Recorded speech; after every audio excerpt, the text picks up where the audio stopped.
Winter, 1944. A night fighter airfield somewhere in the west of Germany, a little after 2 in the morning. A twin-engined fighter is coming home. It has been in the air for the better part of 2 hours. Its fuel is low, its crew of 3 are cold and half deaf from the noise of the engines, and the pilot has done the thing he was trained to do. He has climbed into the bomber stream, found a 4-engined shape against the faint grey of the sky, and brought it down. Now he wants the one thing every airman wants at the end of a long patrol. He wants the ground. He can see it.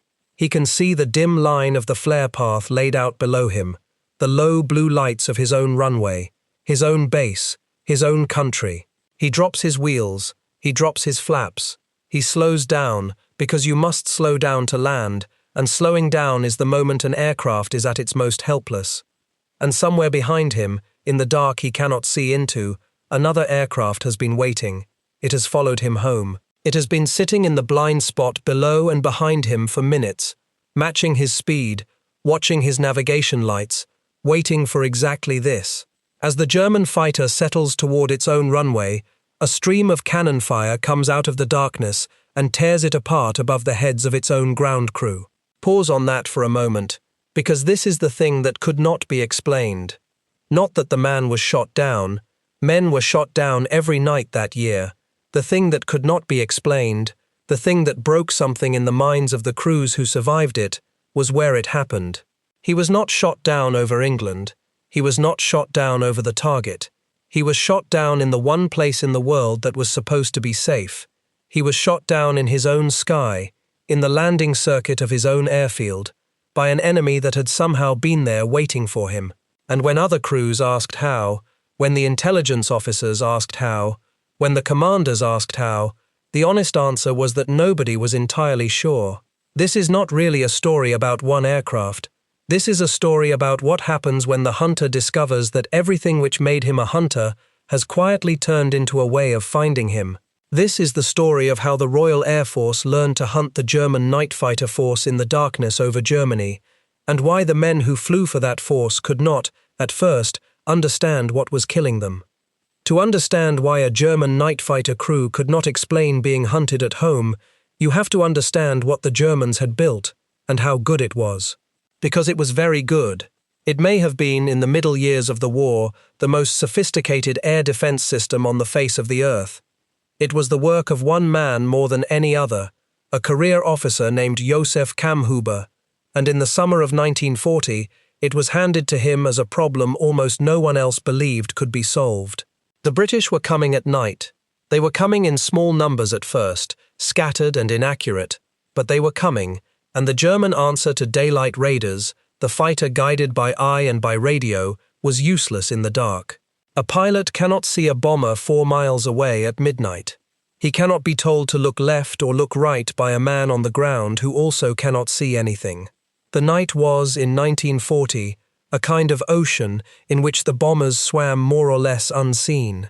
Kammhuber drained the ocean. What he built, over the next 2 years, the British came to call the Kammhuber Line, and the Germans called it by the gentler name of Himmelbett, which means a 4-poster bed, because each unit of it was a box with sides, a defended space in the sky in which a single fighter could be tucked in and controlled. He strung these boxes in a belt that ran from Denmark down through the Low Countries and into France, layer upon layer, so that a bomber flying east toward the industrial heart of Germany would have to pass through one box after another, and in each box something was waiting.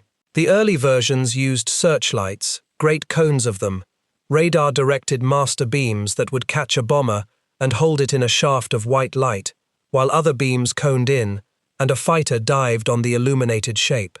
Imagine being an airman held in that cone, pinned like an insect on a board, knowing that everyone in the sky could now see you, and you could see almost nothing. The Germans called that early method the illuminated night hunting, and for a while it worked well enough that British crews came to dread the belt of light waiting for them across the Low Countries. The mature version of the system did not even need the light. It used radar on the ground. An early warning set the Germans called Freya that could see a target more than 60 miles away, and a pair of precise tracking sets called Würzburg, one locked onto the bomber and one locked onto the fighter. On the ground, in a control bunker, a fighter control officer watched both blips move across a plotting table and spoke into the ear of the pilot above him, turning him, closing him, until the two blips became one, and the fighter's own small airborne radar could take over for the last mile. It was patient, methodical, and precise, and it accounted for a steady and rising toll of British bombers through 1941 and into 1942. The British found the first crack in it themselves, and it is worth understanding because it set the pattern for everything that came after. Since each box could hold and control only one fighter against one bomber at a time, the answer was to stop sending bombers across the belt in a long, thin trickle, spread over hours, feeding one target after another into each waiting box. Instead, the British began to concentrate the whole force into a single dense river of aircraft, all crossing the same stretch of the line in the same few minutes, all heading for the same target. They called it the bomber stream. The idea was brutally simple. If 200 bombers pour through one box in the time it takes that box to handle a single interception, then 199 of them go through untouched. The stream did not defeat the German system. It flooded it. It used the system's own rigidity against it, and it was the first time in this story, though very far from the last, that the British won not by building a better machine, but by understanding the shape of the enemy's machine and attacking the assumption hidden inside it. Above that system flew some of the most formidable air fighters of the entire war, and their names deserve to be spoken, because to understand the reversal, you have to understand how high these men stood before it came. There was Helmut Lent, calm and religious and precise, who would in time be credited with more than 100 night victories and become the first night fighter pilot to receive the highest grade of his country's decoration for valor. There was Heinrich, a prince of the old German nobility, who flew with a cold aristocratic intensity, and who by the start of 1944 was the leading night fighter in the entire force. And there was the man who would end the war as the highest-scoring night fighter in the history of aerial warfare, a young officer named Heinz Wolfgang Schnaufer, credited with 121 victories, so feared that the British press after the war would give him a nickname, the Night Ghost. If you want a single night that shows what these men and their machines could do at their peak, look at the 11th of June 1943. On that night, a highly experienced German officer named Werner Streib took up the prototype of a new purpose-built night fighter, the Heinkel 219, an aircraft the crews called the Uhu, the Eagle Owl. It was fast, it was heavily armed, it was designed from the ground up for the night war, and in a single sortie, Streib used it to shoot down 5 British bombers. 5, in one flight. His aircraft's flaps then failed on the way home, and he crash-landed and walked away from the wreck, but the message had been sent. When the German night fighter arm was given the right tool and flown by the right man, it was capable of a slaughter that should frighten anyone who imagines this was an easy or a one-sided war. These were not amateurs. These were not conscripts flung into the dark. These were professionals at the very top of a demanding and lethal craft, flying inside a system built by a brilliant organizer and refined over years.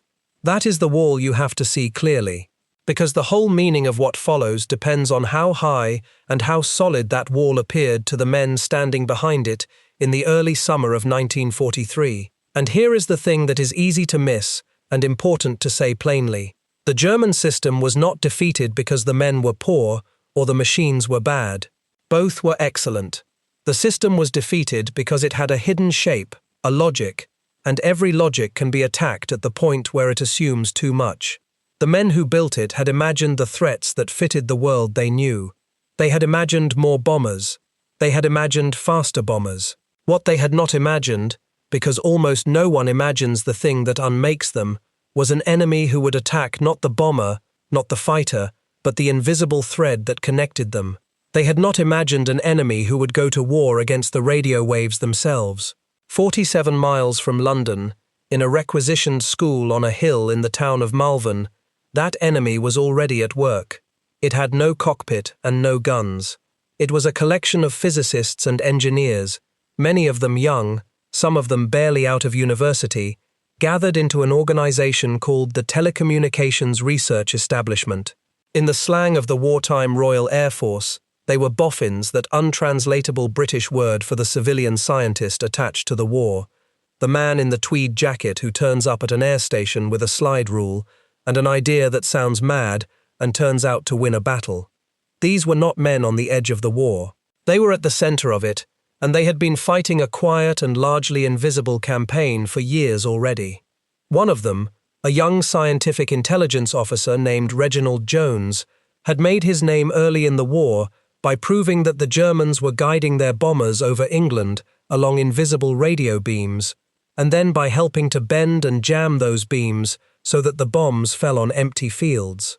That long secret struggle had a name, the Battle of the Beams, and it taught the British a lesson they never forgot, that a signal sent to guide you can be found by your enemy and turned against you. Another of them, Bernard Lovell, was leading the development of an airborne radar that could map the ground below a bomber and let it find a city on the darkest night. The point is that by 1943, the men of Malvern understood the electromagnetic spectrum as a battlefield in its own right, as real as any stretch of ground, and they understood something the German command had not yet been forced to confront. They understood that every radar, every radio, and every signal the Germans used to run their beautiful machine was also a confession. It went out into the air. Anyone with the right receiver could hear it, and anything you can hear, you can eventually fool, or follow, or drown. Understanding the enemy's radio waves meant more than sitting in England and listening. Sometimes it meant going and taking a piece of the enemy's machine by force. Early in 1942, the British had identified a German coastal radar station near the village of Bruneval, on the cliffs of northern France, and they wanted one of its precise tracking sets, the very type of radar that guided the night fighters, badly enough to send men to steal it. On the night of the 27th to the 28th of February 1942, a company of British paratroopers under a young officer named John Frost dropped out of the darkness onto the cliff top, fought their way to the radar, and held off the German garrison while a Royal Air Force radar mechanic named Charles Cox, who had volunteered for a task he had never trained for, unbolted the heart of the set, piece by piece under fire. They carried the dismantled radar down to the beach, fought their way onto waiting boats, and brought it home across the channel. When the scientists took those captured parts apart, they learned exactly how the German tracking radar worked, its wavelength, its weaknesses, the precise frequency on which it lived. That knowledge fed directly into the design of the foil strips and the jammers that would later blind it. It is a small raid, often overshadowed by louder operations, but it belongs in this story because it shows the temperament that won the invisible war. The British did not treat the enemy's radar as an unknowable wall. They treated it as a lock to be picked, and if picking it meant parachuting onto a French cliff in the dark to carry the lock home in pieces, then that is what they did. Their first great blow was almost absurdly simple. It was paper backed with metal foil, cut to a specific length, and its story shows you exactly the kind of institutional argument that decided this war behind the scenes. A scientist named Joan Curran had worked out the practical form of it, thin strips that, thrown out of a bomber by the thousand, would flutter down through the sky, and each one throw back a radar echo the size of an aircraft. Drop enough of them, and the Würzburg screen on the ground would not show one bomber or 10 bombers. It would show a blizzard, a wall of false returns, and the fighter control officer in his bunker would be blinded in the middle of his own box.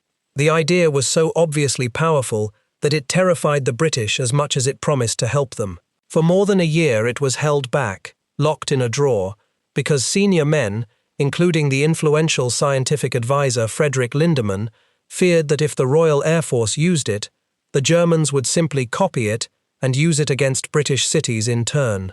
What almost no one on the British side knew was that the Germans had independently invented the very same trick, given it the name Duppel, and locked it in their own drawer for exactly the same reason.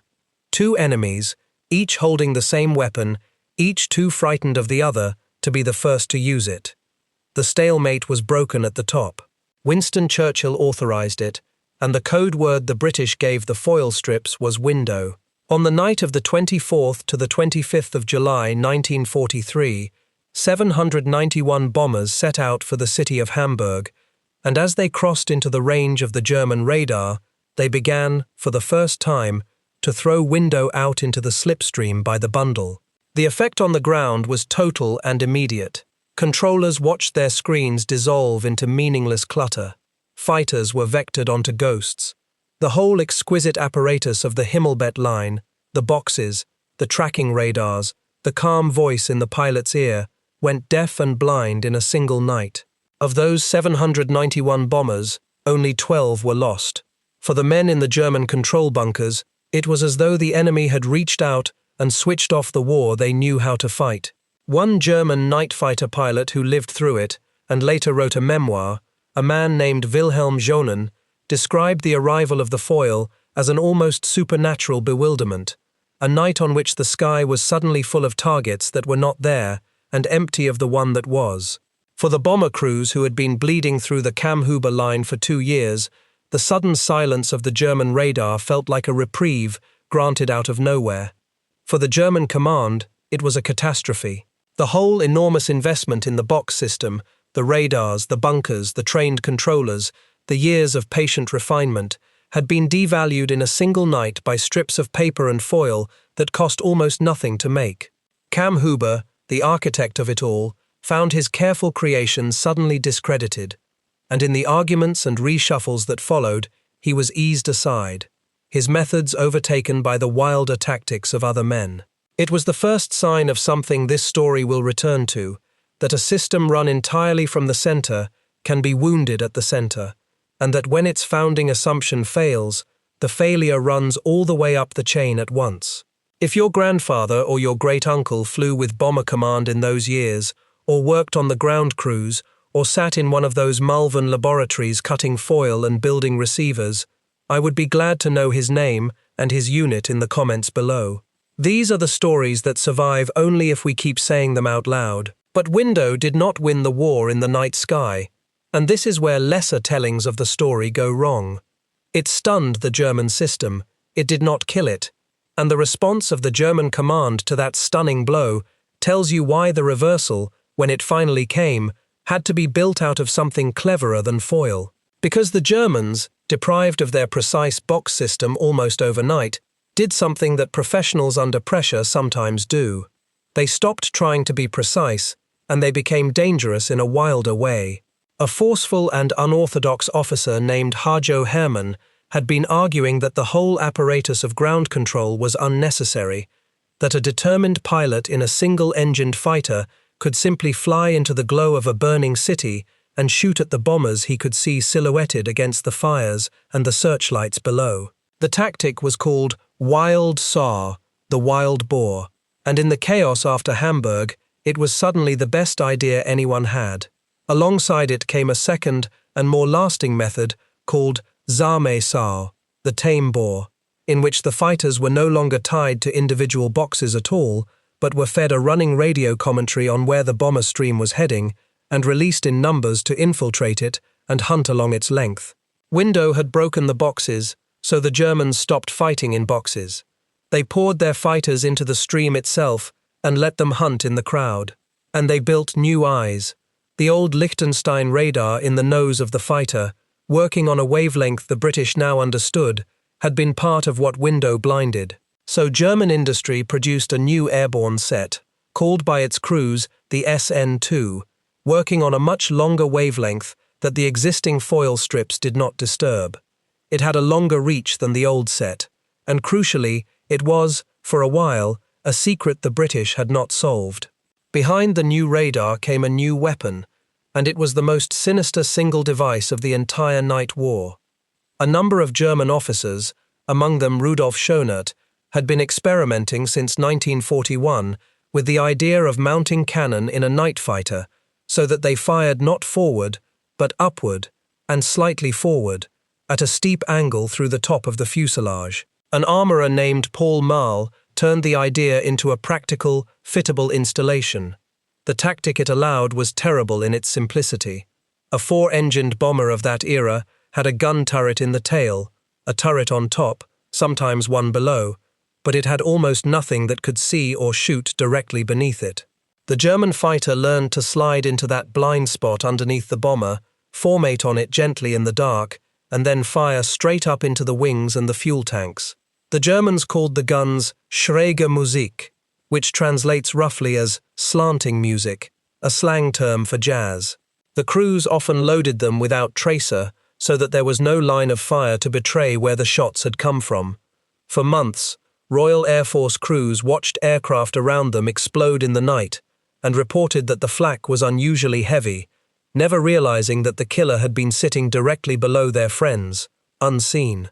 The first operational use of the upward guns is generally dated to the raid on the German rocket research site at Peenemünde on the night of the 17th to the 18th of August, 1943.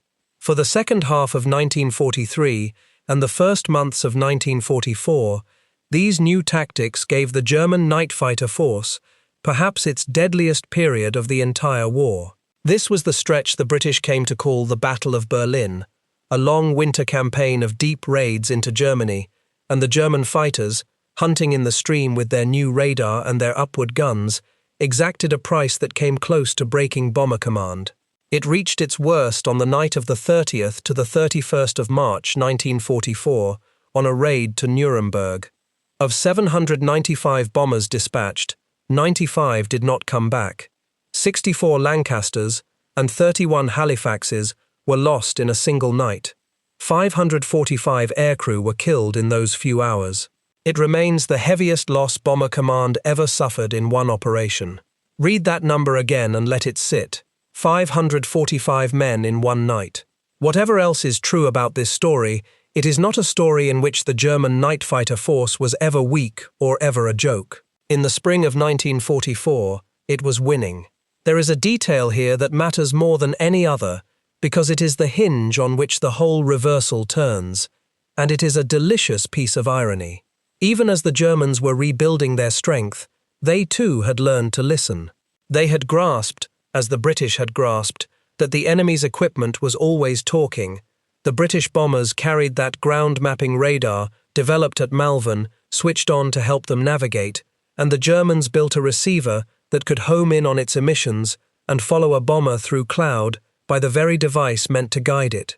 The British bombers also carried a small radar in the tail, meant to warn them of a fighter creeping up behind, and the Germans built a second receiver that homed on that warning set, so that the device installed to protect the bomber became a homing beacon that led the fighter straight to it. For a while this worked beautifully for the Germans. The hunters were listening, and the bombers were shouting their positions into the night without knowing it. Remember that, because it is about to happen in reverse, and on a far larger scale, and the Germans will have no answer to it at all. So how do you beat a system like that? Not the aircraft, not the men, but the system. The British answer was not a single machine or a single genius in a garden. It was an idea about where the war really was, and it is the idea at the center of this whole story, so it is worth stating as plainly as possible. The German night fighter was lethal because it was connected. It was tied by invisible threads to the ground radar that found the bomber, to the radio commentary that guided it into the stream, to its own airborne radar that lit up the target in the dark, and to those new receivers that let it home on the bomber's own signals. Every one of those threads was a strength, and every single one of them was also a transmission, a noise, a light shining out into the night that said, "Here I am." The British stopped trying to outfly the German fighter and started trying to listen to it. And once you decide to listen to a system that cannot stop talking, the whole balance of the darkness begins, very slowly, to tip. In November of 1943, the Royal Air Force gathered this idea into a formation and gave it a number.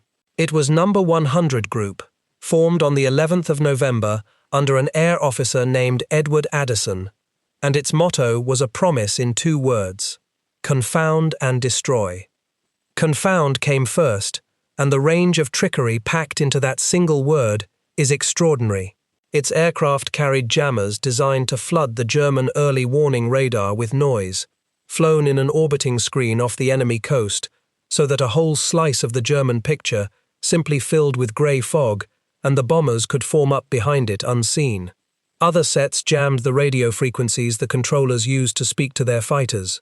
On the Lancasters of a special squadron, flying inside the main bomber stream, sat a German-speaking operator whose job was to find the enemy fighter control channel and jam it, or better yet to interrupt it, to cut across the calm instructions of the German controller with a burst of engine noise or a false order. That squadron paid a terrible price for the privilege, as we shall see, but its work sowed confusion through the German control rooms night after night. Then there was the boldest deception of all. Using a powerful transmitter back in England, the British put a false controller on the air, a fluent German speaker who would break into the enemy network and countermand the real orders, send fighters chasing toward the wrong city, report that the weather over the airfields was closing in, order aircraft to land when they should have flown.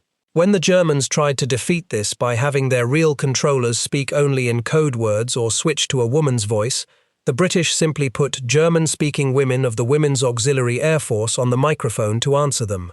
There is a story, hard to verify and often retold, of a night when the real German controller and the false British one fell to cursing each other on the same frequency, each denouncing the other as the imposter, while the bombers flew calmly on between them.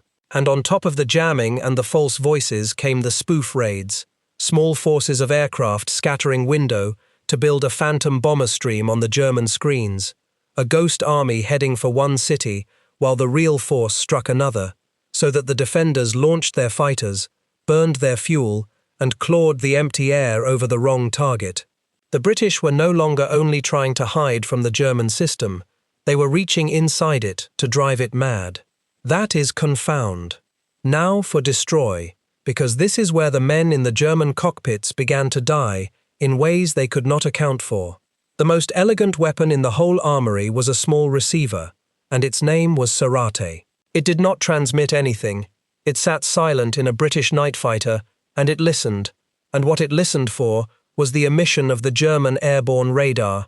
Remember the Liechtenstein set in the nose of the German fighter, the one that let its operator see the bomber in the dark. That set had to switch on and radiate to work, and the moment it radiated, it became a beacon. A British aircraft fitted with Sarate could pick up that emission from far away, take a bearing on it, and fly straight down the beam toward its source. The German radar operator, staring at his own screen hunting for bombers, did not know that his very act of hunting was drawing a British fighter onto his tail. The hunter's eyes were the thing that gave him away. The squadron that pioneered this in 1943 was number 141, and its commanding officer was one of the most extraordinary airmen Britain produced in the entire war, a man named Bob Braham. By the end of his fighting career, he was the most decorated pilot in the Royal Air Force, holder of the Distinguished Service Order 3 times over and the Distinguished Flying Cross 3 times over. He was aggressive to the point of recklessness, brilliant in the air, and he flew with a small number of trusted radar operators who could read the flickering signals of the new equipment and turn them into an intercept. On the night of the Peenemünde raid, the same night the upward guns first spoke, Braham and his operator used Sarate to hunt German fighters over their own coast. In that action they shot down a young and skillful German pilot named Georg Kraft of a frontline night fighter unit, and Kraft was killed. It is worth being careful here, because the record of that night is tangled, and some of the claims made for it have been disputed by later historians. But the death of Kraft to Braham's guns is solid, and it is one of the first clear cases of the new thing, a German night fighter shot down not by a bomber defending itself, but by a British fighter that had come all the way to Germany for the express purpose of killing German fighters in their own air. Braham himself would not survive the campaign untouched, and his end tells you something about the men who did this work. He could not stay on the ground. Even after he was moved to a staff post that should have kept him safe, he kept finding excuses to fly one more sortie, to go hunting one more time, and on the 25th of June 1944, on a daylight ranging patrol over Denmark, he was caught by 2 German fighters and shot down and taken prisoner. He lived. The German pilot who brought him down sought him out after the war, and the two of them, hunter and hunted, became friends. Hold that image for later, because it is the human truth underneath all the machinery that the men on both sides of this were, when the shooting stopped, very much alike. As the war went on, and the German SN2 radar came into use, the British learned its secret too, and the way they learned it is one of the great strokes of luck in the whole story. On the 13th of July 1944, a German night fighter crew became hopelessly disorientated over the North Sea, mistook their position, believed they were over their own coast, and calmly landed their fully equipped aircraft at a Royal Air Force airfield in Suffolk. They handed the British, in a single night and entirely by accident, an intact example of the new airborne radar, the receiver that homed on the ground mapping set, and the receiver that homed on the tail warning set, all bolted into one machine. British scientists took the aircraft apart within days. Now they understood the frequency of the new radar, so the Serrate receiver was adjusted to hear it, and the hunt resumed. And now they understood, with cold certainty, that the Germans had been homing on the bomber's own equipment all along. The response was ruthless and immediate. The tail warning set, that had been leading fighters onto the bombers, was ordered stripped out of the aircraft. The use of the ground mapping radar was cut back and disciplined. The very emissions that had been betraying the bomber stream were switched off, and the German homing receivers, so clever, so effective just weeks before, suddenly had nothing to listen to. In one stroke, the British closed their own doors and left the German ones wide open. They opened them wider still with a second homing device called Perfectos, which exploited yet another of the German system's necessary confessions. German aircraft carried a device that answered a coded radio challenge so that their own side would know they were friendly and not fire on them. Perfectos could send out that challenge itself, and every German fighter within range that answered it would reveal its position and its identity to the very British aircraft that was hunting it. The recognition system that was supposed to keep German fighters safe from their own guns had become a way for the enemy to call each one out of the darkness by name. Now put yourself inside the German machine and feel what this did. For years, the airborne radar had been a gift, the thing that let you see. Now switching it on might bring a hunter down on your neck. For years, the ground control had been your lifeline, the calm voice steering you to the kill. Now the voice might be an English imposter sending you to an empty patch of sky, or it might be a woman's voice you could not quite trust, or the channel might dissolve into shrieking noise at the worst moment. For years, the little box that answered the friendly challenge had kept your own guns from firing on you. Now it might be answering a hunter. Every single thing that had made you strong had been quietly turned into a way of finding you and killing you, and you could not stop using any of it, because without your radar and your radio and your recognition gear, you could not fight at all. That is the trap, and it is the deepest reason the German crews could not explain what was happening to them. The betrayal was coming from inside their own cockpits, from the equipment they trusted most, and the killing came home, quite literally, to their own airfields. The de Havilland Mosquito was the aircraft that made it possible. It was fast, it was wooden, it was one of the few Allied machines that could catch a German night fighter and outrun almost anything sent against it, and No. 100 Group filled its intruder squadrons with them. The first clear success of the new intruder method came on the night of the 16th to the 17th of December 1943, when a Mosquito of the pioneering squadron, guided onto its prey by the emission of the enemy's own radar, caught a German fighter over Germany and shot it up. From that night on, the pressure never let up. The Mosquitoes did not only escort the bomber stream, they went hunting on their own account, and their favorite hunting ground was the most intimate and defenseless place in a night fighter's whole existence, the circuit over its home base at the end of a mission. A German fighter returning from a patrol was low on fuel, its crew tired, its speed bled off for the approach, the airfield lights lit to bring it home. It was, in that moment, a target that could not run and could not turn, and often could not even see. The Mosquitoes learned to loiter in the dark over German airfields and wait for the returning fighters to line up on their own runways, and then to strike. The finest of the intruder pilots became quiet legends within the group. One of them, a night fighter pilot named Brancer Burbridge, became the top-scoring intruder crew of the whole campaign, a man who hunted the hunters again and again and lived to tell of it. It is worth pausing on what that work actually asked of a man. An intruder crew, a pilot and a navigator sitting side by side in the cramped nose of a mosquito, would take off from a quiet field in eastern England and fly out alone over the North Sea in darkness. There was no stream of friendly aircraft around them, no massed formation, no safety in numbers. There was one wooden aeroplane, 2 men, and several hundred miles of hostile night.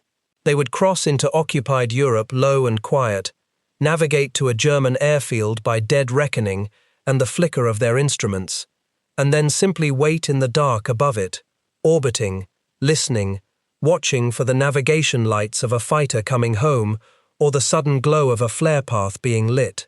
If they found their prey, they had seconds to strike before it landed and was safe, and then they had to make the same long, lonely crossing home, low on fuel, hunted in turn by anything the Germans could scramble, hoping the weather over their own base had not closed in.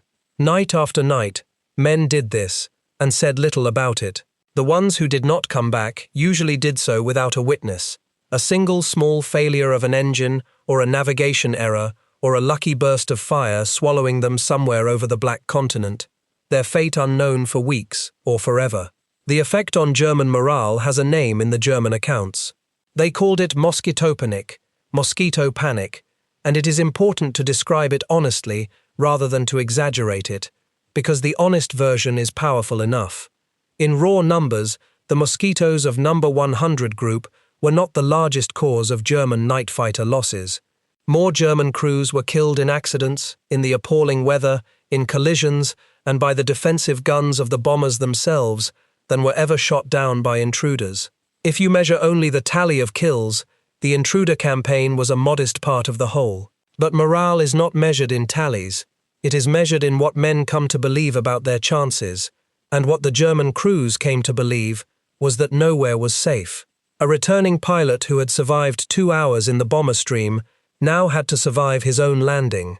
A rumor that mosquitoes were up could scatter a whole group of fighters, send them climbing away from their own runways, burning the last of their fuel, until some of them fell out of the sky for no reason but fear and an empty tank. The mere possibility of the hunter in the circuit was enough to poison the one moment that had always been a relief. Wilhelm Schoenen, the pilot who wrote of the foil strips, titled one of the chapters of his memoir with a warning that had become a reflex among the crews, a 2-word cry, attention, mosquito. Another surviving German night fighter pilot, Peter Spoden, who lived long after the war and spoke often about it, described the particular horror of hearing, late in the war, the audible warning that told him a British radar had locked onto him from behind, in the dark, over his own country. These are the voices that matter, the named men who were there, and not the vague and unattributed quotations that drift around the internet. When we speak about how the German crews felt, we should speak in the words of the German crews who left a record.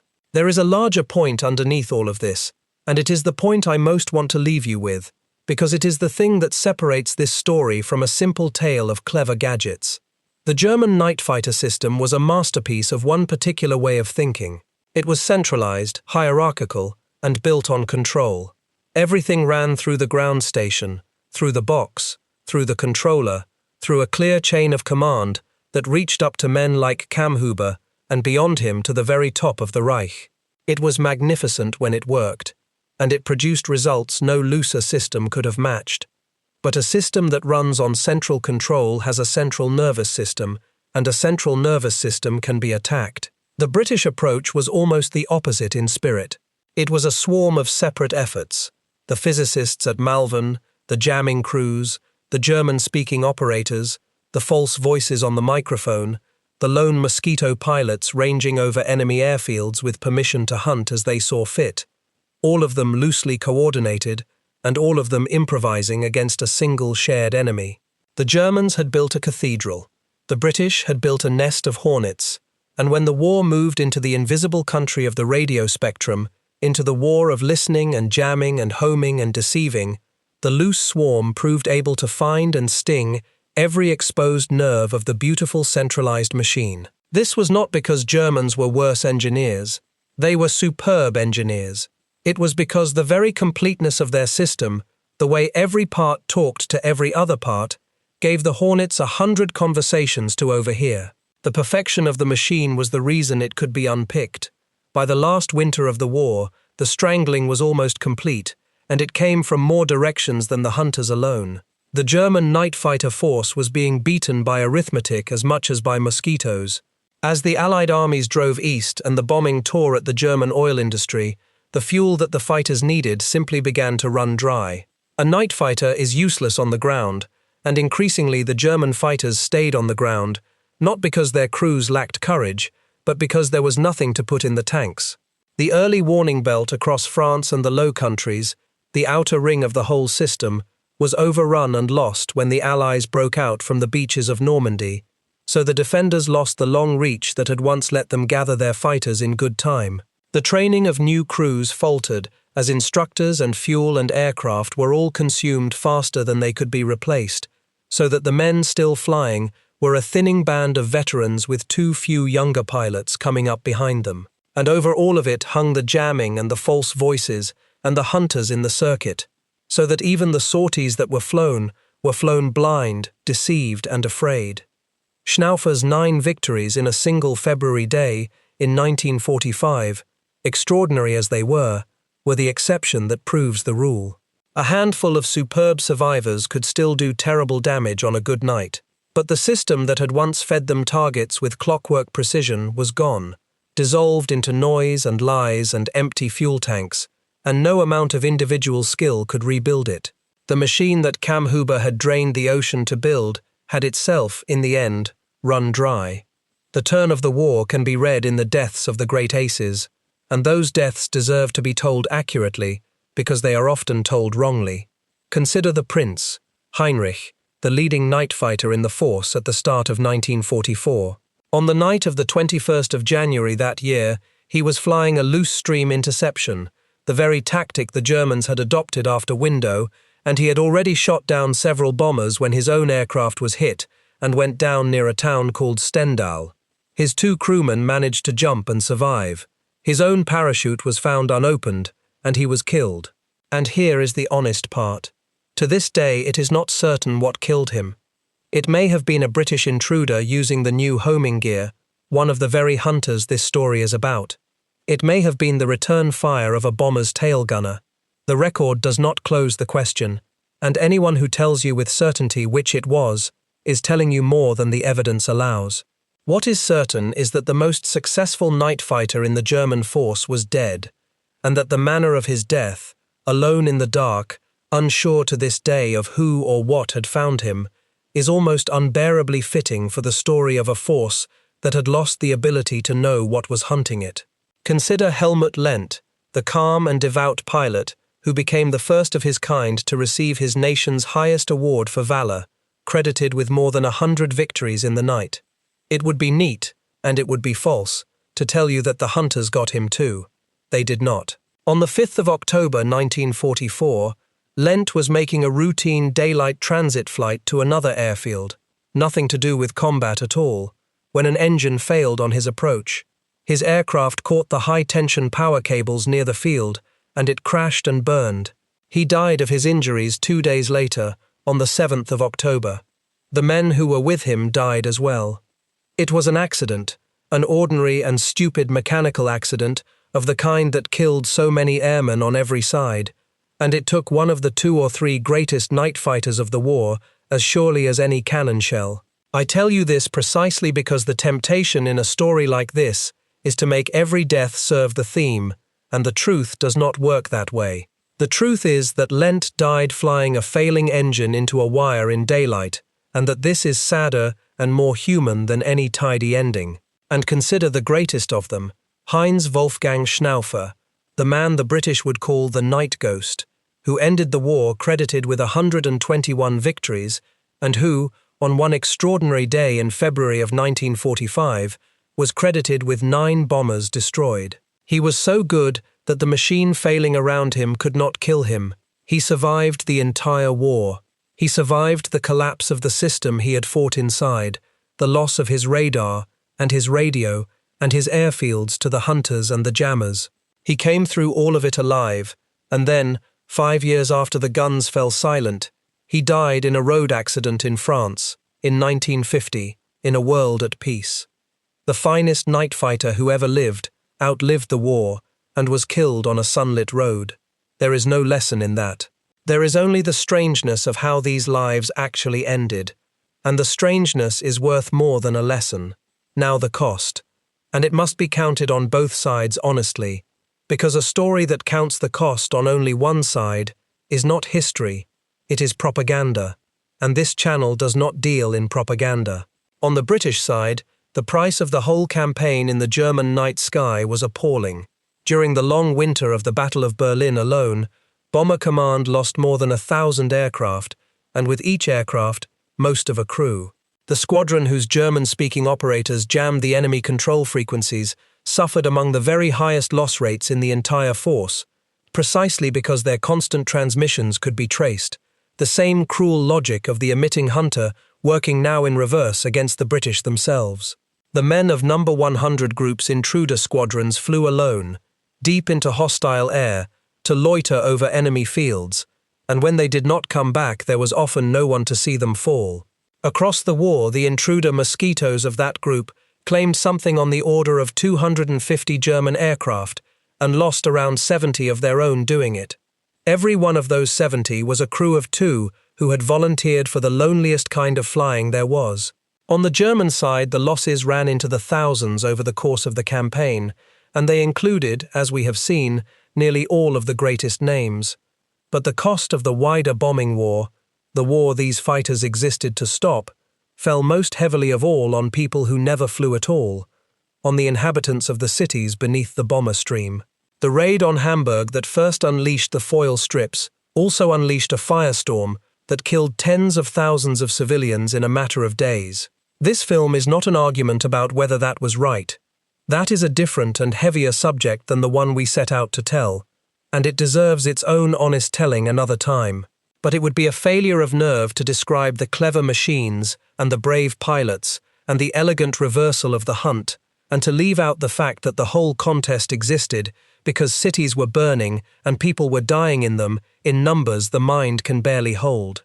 The men who flew on both sides were mostly very young and mostly doing what their countries asked of them, and the largest share of the suffering was borne by those who had no cockpit to climb into and nowhere to fly away to. So let me return to the crew we began with, the German pilot settling toward his own runway with a hunter in the dark behind him, and answer the question the film was built around. Why could the German night fighter crews not explain being hunted in their own sky? The answer is not that they were foolish, and it is not that they were beaten by better men. The answer is that they had built their strength out of signals, and they never fully grasped, until it was far too late, that a signal is a thing that travels in both directions. Their radar found the bomber and revealed the fighter. Their radio guided the fighter and invited the imposter. Their homing gear traced the bomber until the bomber went quiet and left them tracing nothing. Their recognition gear protected the fighter and then betrayed it. They were the most connected air force in the world, and every connection was an open door.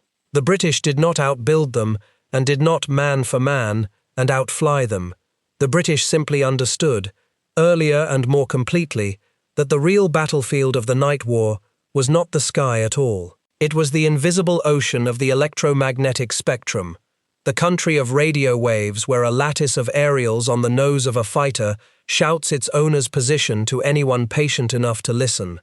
In that country, the side that listened best won, and the side that talked most freely lost, and the German system, for all its brilliance, could not stop talking.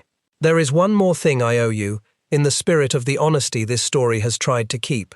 The crew in the opening of this film, the pilot settling toward his own runway, is not the record of one named man on one documented night. It is a reconstruction, built entirely out of things that genuinely and repeatedly happened. The airfield ambush, the hunter in the blind spot below and behind, the returning fighter caught at its most helpless, and the particular dread that the German crews themselves recorded and named. Every element of it is drawn from the accounts of men who were there, from Jonnen and Spoden and the historians who interviewed the survivors. The ambush over the home field was real and happened many times. The betrayal by one's own equipment was real. The panic had a German name. I have only gathered those true things into a single scene so that you could feel, at the start, what it took the German crews years and many deaths to understand. The morning after such a night was real. The empty place at the table was real. The men who could not explain it were real, and there were a great many of them. If your family has a thread that runs back into this story, a grandfather in Bomber Command, a great-uncle in one of the radio countermeasures squadrons, a relative among the scientists at Malvern, or the ground crews who cut the foil and tuned the sets, leave his name below and tell us where he served. And if you want the next chapter of this long, strange history of the Night War, there are more of them coming, more inventions that changed the darkness, more men on both sides who deserve to be remembered accurately rather than romantically. The hunter learned he could be hunted on the night he heard cannon fire come out of his own safe sky. The men who taught him that lesson, and the men who learned it the hard way, are all gone now. What remains is the record, and the record is worth keeping straight. That is what this channel is for, and that is how the memory survives.